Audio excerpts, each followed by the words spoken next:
Il y a 100 ans, le ciel s'est fissuré, puis un donjon est apparu. De ses profondeurs surgissaient d'étranges monstres, insensibles aux armes ordinaires. Au même moment, des humains se sont éveillés à des pouvoirs surnaturels. Seuls ces humains sont capables de vaincre ces créatures menaçantes. Leur bravoure et leur habileté exceptionnelle ont permis de restaurer la stabilité dans un monde en proie au chaos, donnant naissance à un nouveau groupe de protecteurs appelés les chasseurs. Quelques années plus tard, le nombre de chasseurs a considérablement augmenté.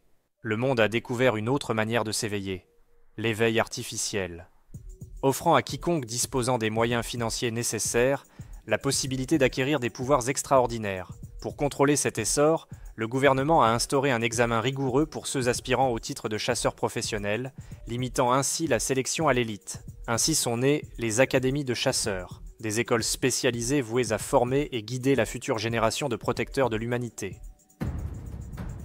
Comment est-ce possible qu'un humain comme toi puisse exister ? Mais quoi ? Tu n'es jamais sorti de ton trou. Le monstre est étonné de voir qu'un humain le surpasse. Le monstre attaque, mais le protagoniste réussit à contrer l'attaque du monstre avec sa lance. Alors le monstre lance une attaque à distance en créant un sort puissant. Mais il reste serein et utilise une technique puissante avec sa lance pour contrer l'attaque du monstre et finit par le vaincre. Après avoir vaincu le monstre, il sort son téléphone et décide de commencer un nouveau cours. Nous suivons l'histoire de Kim Seo-jun, 27 ans, un éveillé naturel, travaille dans une entreprise où il s'occupe de trier les monstres tués par des chasseurs. Il fait ce travail depuis 9 ans pour rembourser la dette de ses parents décédés lors d'un accident mystérieux. Lors d'une pause bien méritée, il consulte son solde bancaire de 30 000 € tout heureux, car son rêve de devenir chasseur va bientôt se réaliser. Il est interrompu par une publicité qui parle de l'Académie Transcendance, une publicité incroyable qui fait rêver. Alors il clique sur un cours pour voir l'aperçu. Dans ce cours, l'instructeur Grand Saint égal du ciel montre la technique à apprendre. Avec cette technique, il fait disparaître une montagne. Même les meilleurs chasseurs sont incapables de faire cela. Alors il décide de s'inscrire et constate que les frais s'élèvent à 30 000 € et indique que les frais sont calculés en fonction de la situation de l'utilisateur. Il est à ce moment appelé pour reprendre le travail. Sa joie fut de courte durée. Lorsqu'il reprend le travail transportant des monstres, il décide de passer sous une machine qui vient de soulever une énorme charge de monstres et d'un coup, crac, la chaîne se brise et boum, l'énorme cadavre du monstre lui tombe dessus. Il se réveille à l'hôpital. Il a dû donner ses 30 000 € pour son opération. Il ne lui reste que 2 000 € qu'un de ses amis lui a offert. Dégoûté, il décide de repartir de zéro lorsque son téléphone commence à sonner. La même publicité de l'Académie Transcendance lui annonce une réduction pour les nouveaux élèves avec un pass gratuit. Les frais d'inscription sont de 2 000 €. De 30 000, il vient de descendre à 2 000. Il ne comprend rien, hésitant, et décide de s'inscrire en disant « Je n'ai rien sur mon compte en banque ». Mais lorsqu'il s'inscrit, l'argent sort de l'enveloppe et un petit bonhomme apparaît en disant « Je suis mentor et je serai ton mentor ». Il lui explique tout sur la transcendance et la manière de transcender. Seo-jun lui dit qu'il veut devenir chasseur, pas transcender. Mais le mentor lui répond que les instructeurs de l'Académie Transcendance peuvent battre des chasseurs de rang S avec un seul doigt. Il lui donne un questionnaire à remplir. Lorsqu'il a fini de répondre aux questions, le mentor constate que son arme préférée est la lance et lui conseille 2 cours parmi ceux du pass gratuit. Le premier cours est de classe SSS, et à la fin la compétence est « Esprit inébranlable ».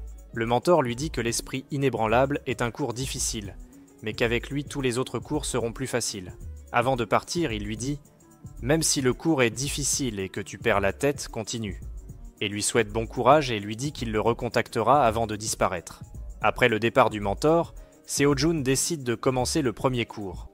L'instructeur est Shakyamuni, il s'agit de Bouddha. Le cours est difficile.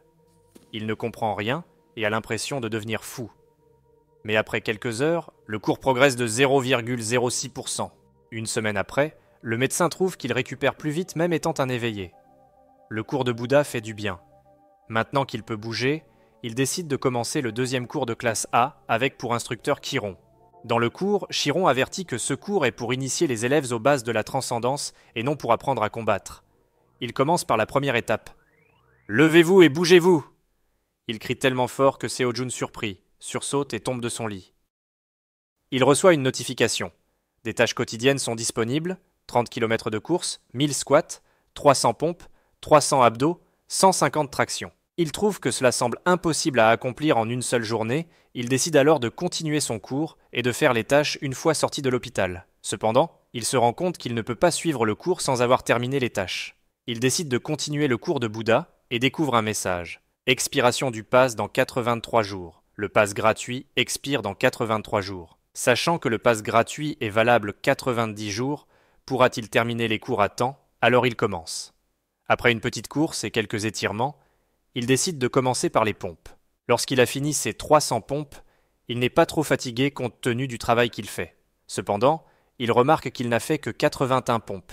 Il réalise que lorsque la posture n'est pas correcte, cela n'est pas compté. Il s'applique davantage, mais il n'arrive pas à terminer, complètement épuisé. Un autre jour à la réception, un flash info à la télévision. Vers 5 heures du matin, un monstre de rang 4 nommé Behemoth est apparu soudainement dans le centre-ville de Séoul. Le monstre était dans un état de sommeil léger. Les transporteurs de monstres ne le savaient pas. Et le monstre s'est réveillé au milieu de la ville pendant leur déplacement. Heureusement, un éveillé qui passait par là l'a éliminé. À cet instant, il décide d'aller accomplir ses tâches quotidiennes en se disant qu'il deviendra chasseur professionnel. Pendant ce temps, ailleurs dans un donjon, une chasseuse qui elle n'a pas envie d'être chasseuse, elle tue des monstres pour gagner de l'argent et entretenir son académie, même si elle n'a pas d'élèves inscrits. Après 2 semaines à l'hôpital, Seo-jun est enfin rentré chez lui. Il pense à l'examen des chasseurs qui aura lieu bientôt, mais il n'a pas d'argent. De plus, il vient de se rappeler qu'il a terminé toutes les tâches pour la première fois, ce qui signifie qu'il peut maintenant suivre le cours de Chiron. Sans attendre, il commence la première étape vers la transcendance, liée au sens. Lorsqu'il a terminé, la progression du cours est de 5,7%. Le lendemain, il retourne travailler pour gagner de l'argent. Le chef semble en colère et gêné, parce qu'il n'a rien fait pour aider lorsqu'il a eu l'accident. Même s'il ne voulait pas revenir travailler, il a besoin d'argent. Avant que le travail ne commence, il est assis dans une pièce et se souvient du cours de la veille. À ce moment, son ami, qui lui avait donné les 2000 euros, s'approche. Plongé dans ses pensées sur les sens, Seo-jun ne le remarque pas. Le cours mentionnait les 5 sens, mais aussi un 6e sens, l'intuition. Son ami, suffisamment proche, tente de lui tapoter la tête parce qu'il n'est pas allé le saluer. Avec un geste de la tête, Seo-jun esquive, étonnant son ami qui lui demande s'il a des yeux dans le dos. Le chef demande de commencer le travail. Seo-jun charge 3 carcasses de monstres de 200 kilos sur son dos. Son ami est inquiet et lui demande si ça va. Il dit oui et continue. Lors de la pause, il se sent en pleine forme et décide de faire quelques tâches du cours. Il fait un squat et vérifie son téléphone. Un squat en vaut 3. Il est surpris de constater que le poids lui permet d'aller plus vite. Plus il y a de poids, plus la quantité augmente. Alors il prend les carcasses de son ami et commence à faire ses tâches. Évidemment, tout le monde le trouve bizarre, mais ce n'est pas son problème. Le soir, une fois rentré chez lui, il est épuisé. Mais grâce à cela, il a terminé toutes les tâches et peut continuer son cours. Après 2 cours, il est 22 heures, et la progression des cours est de 9,1% et 2,5%. Il décide de prendre un 3e cours dans le pass gratuit, car les cours généraux sont payants. Il choisit utiliser sa force pour soulever les montagnes, avec l'instructeur Xiang Yu, connu pour sa force écrasante. La compétence à avoir est les calculs inversés, et la classe est A. Le cours commence par essayer de brandir le concept de lance dans son corps et ses sens, puis revient. Juste après, une notification indique qu'une tâche quotidienne est disponible. Jeter 5000 fois une arme semblable à une lance.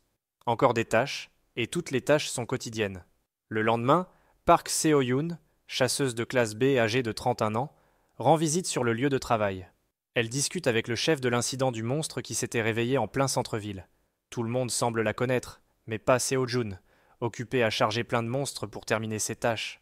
Lorsqu'il entend des gens chuchoter, il apprend que c'est la petite fille du virtuose de l'épée, Park Min-chul. Il y a 100 ans, lors de l'apparition des portails et des monstres, il était un éveillé puissant, celui qui a permis à l'humanité de survivre contre les monstres. Aujourd'hui, c'est un vieillard, mais il est toujours considéré comme étant le plus puissant des éveillés. Mais tout cela ne l'intéresse pas, et continue ses tâches. En le voyant, elle ne comprend pas ce que fait Seo-jun. Il a une case en moins selon elle. Lorsqu'il pose les carcasses de monstres, son ami lui dit d'arrêter ses bêtises. Seo-jun répond qu'une fois commencé, il faut aller jusqu'au bout, que tout cela a un sens. Mais son ami ne le croit pas, et lui dit qu'il s'inquiète pour lui. Il dépose les carcasses de monstres et retourne chercher d'autres. Soudain, il entend un rugissement. Le monstre était dans un état de sommeil et s'est réveillé. Il se retourne, terrifié, et crie le nom de son ami, Manchul. De l'autre côté, Park Seo-yoon était pensif. Les gens admirent son grand-père, mais pas elle.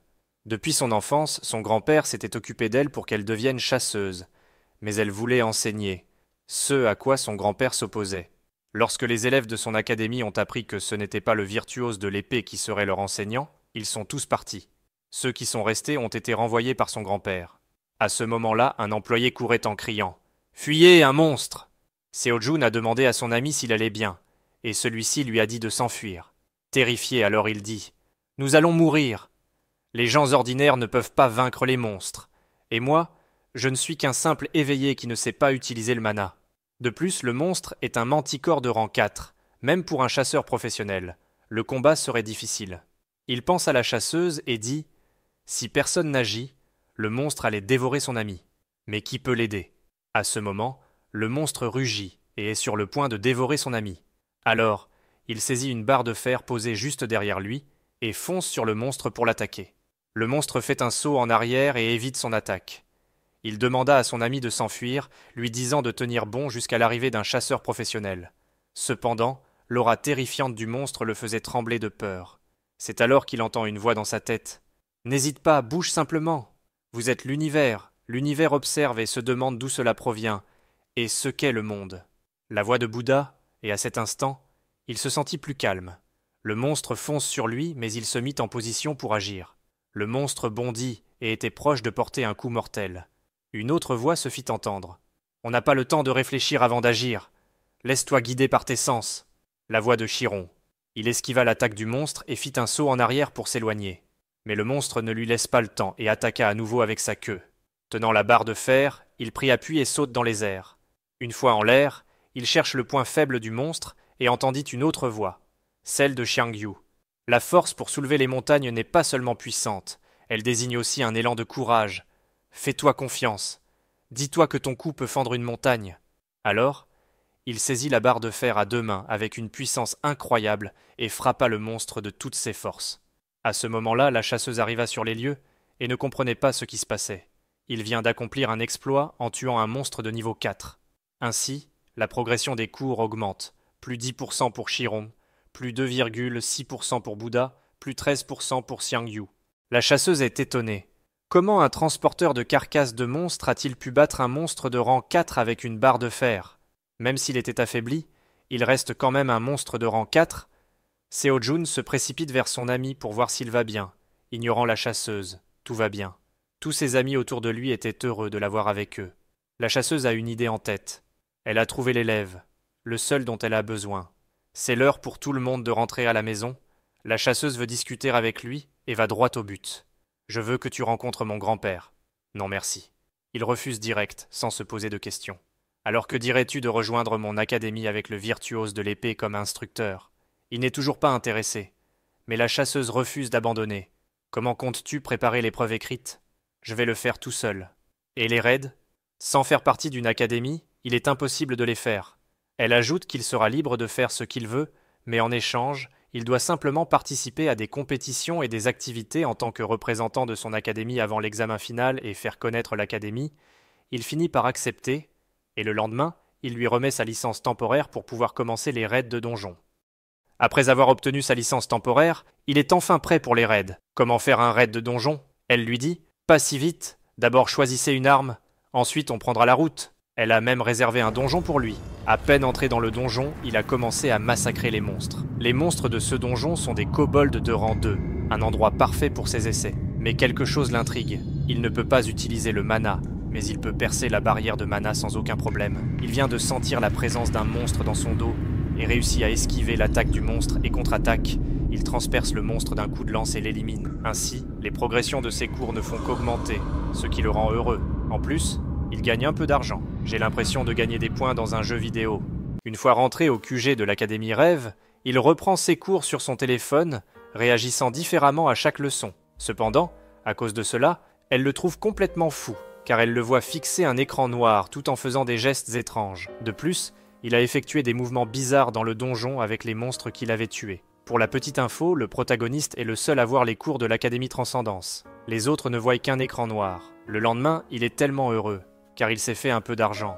Tout faire à la main a porté ses fruits, mais le problème est que cela demande beaucoup de temps et d'efforts. Il pense proposer à son ami de travailler ensemble. Que vais-je faire de tout cet argent? Je dois trouver un moyen de me renforcer plus rapidement, comme le grand saint égal du ciel. À ce moment, il se souvient du coup bloquer, tirer, percer, une technique qui fait disparaître les montagnes. Il décide alors de suivre ce cours, mais les frais sont tellement élevés qu'il ne peut pas se le permettre. Il décide donc d'acheter de l'équipement dans le magasin de l'académie virtuelle, des imitations d'équipements de classe mythique. Super, je vais pouvoir obtenir facilement des objets mythiques. Il choisit la lance de Longin et clique sur acheter, mais il est complètement déçu. La lance coûte 75 000 €. La chasseuse l'interpelle et lui parle alors de la compétition de l'académie, une compétition entre académies de chasseurs. Il va pouvoir participer et représenter l'académie Rêve. Il existe plusieurs compétitions, mais la compétition des académies fait partie de la 4e division. Si on obtient un bon résultat, on passe dans une division supérieure et on obtient une certification du gouvernement, un moyen de plus pour augmenter les progressions de ses coups. Il accepte de participer. Il se dirige alors vers l'armurerie et prend son arme. Il doit se préparer correctement avant la compétition, alors il demande à la chasseuse de combattre avec lui, même si c'est une chasseuse pro de classe B, et la petite fille du virtuose de l'épée. Il veut vérifier si elle est vraiment forte. Elle accepte le défi et lui dit d'attaquer quand il est prêt. Alors il attaque, mais elle esquive facilement tous ses coups, pensant qu'il est un élève normal comme tout autre éveillé, qu'elle l'a trop surestimé.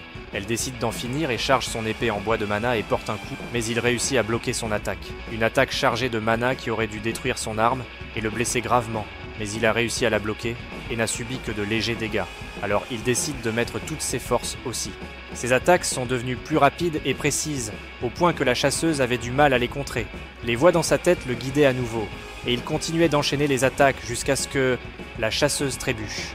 À ce moment, il se jette sur elle et est sur le point de porter le coup final, mais elle réagit vite et délivre un coup puissant qui le projette loin en arrière. Il s'écrase contre le mur en crachant du sang. Malgré cela, il n'a subi que de légères blessures.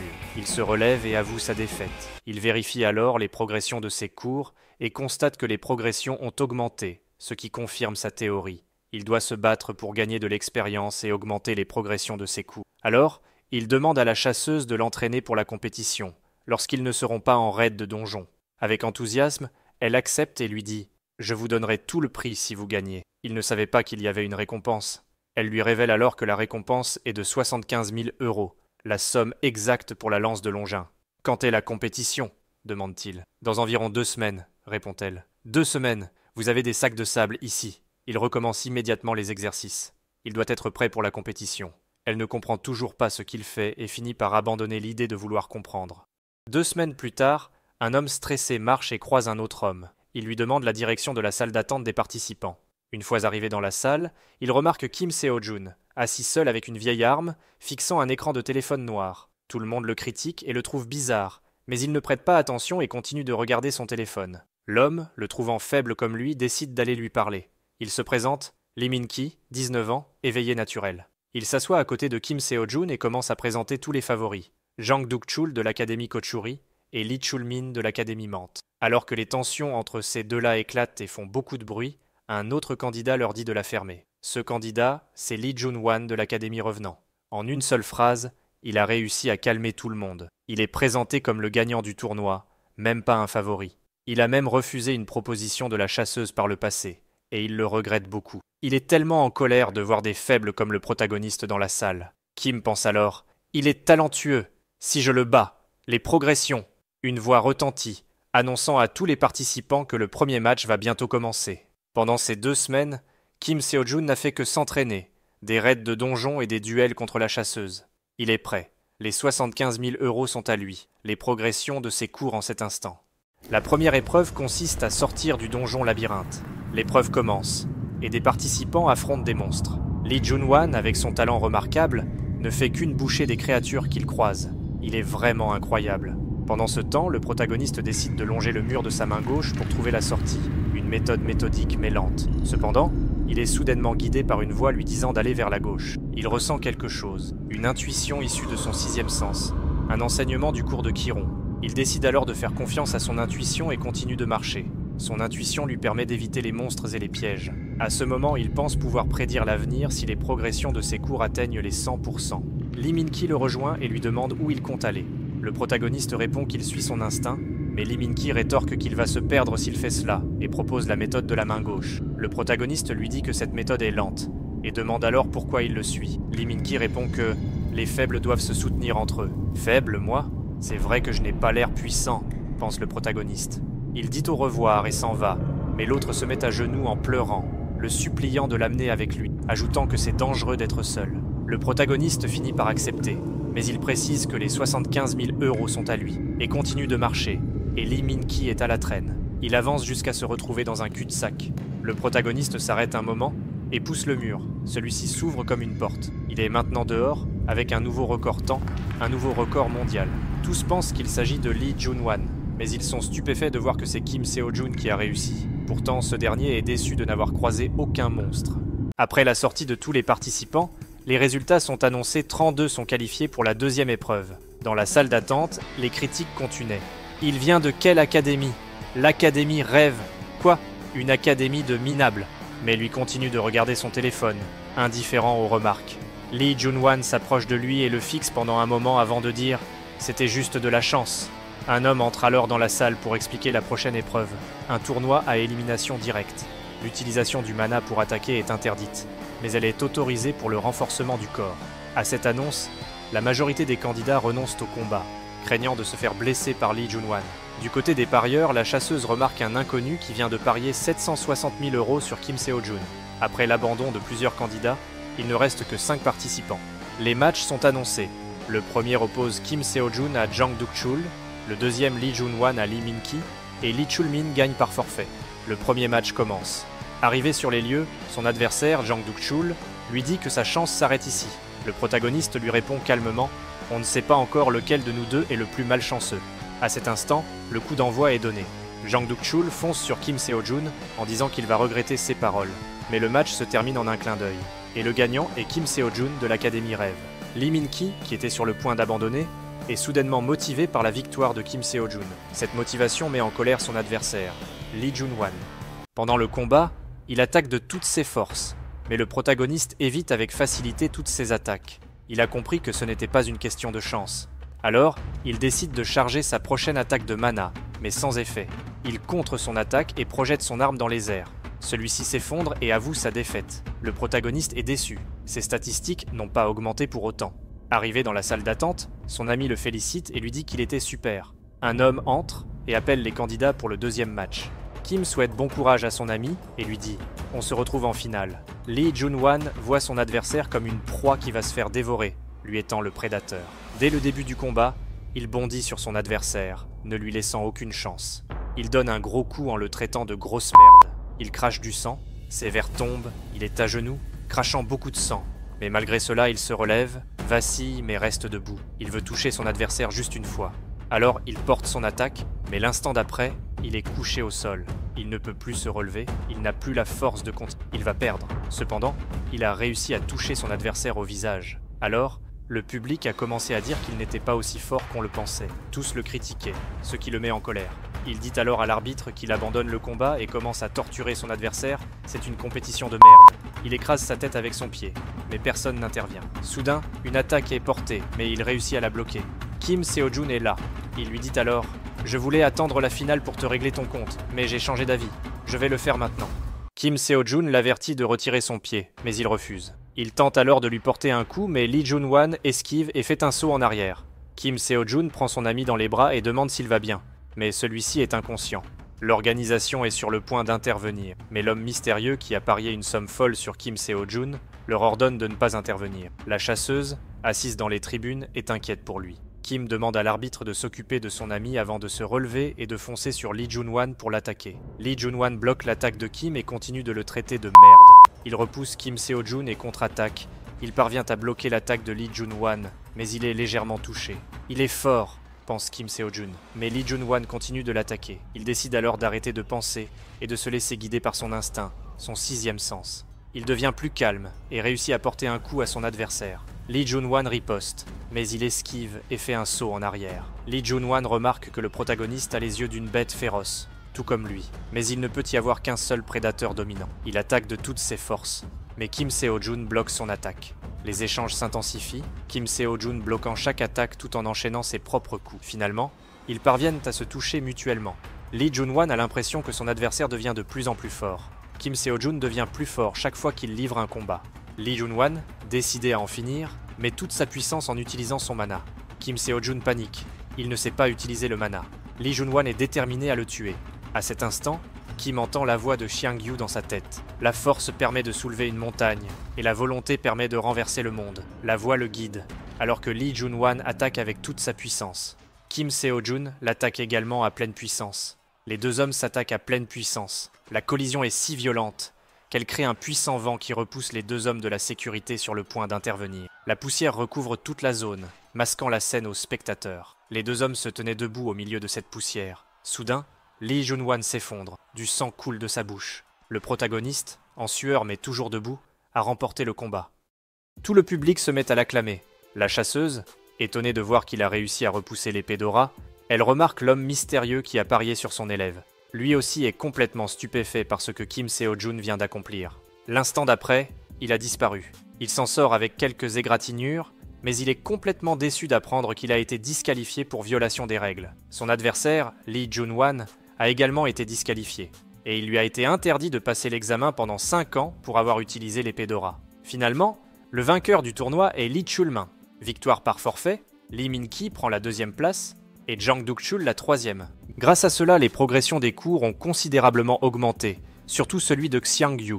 La chasseuse vient prendre de ses nouvelles, et il s'excuse de ne pas avoir remporté la victoire. Elle lui répond que ce n'est pas grave et lui demande si lui ça va, sachant qu'il voulait le prix du vainqueur. C'est alors qu'il se souvient, il avait complètement oublié et commence à se lamenter. Pourtant, malgré tout, il est heureux d'être intervenu plus tôt pour aider son ami.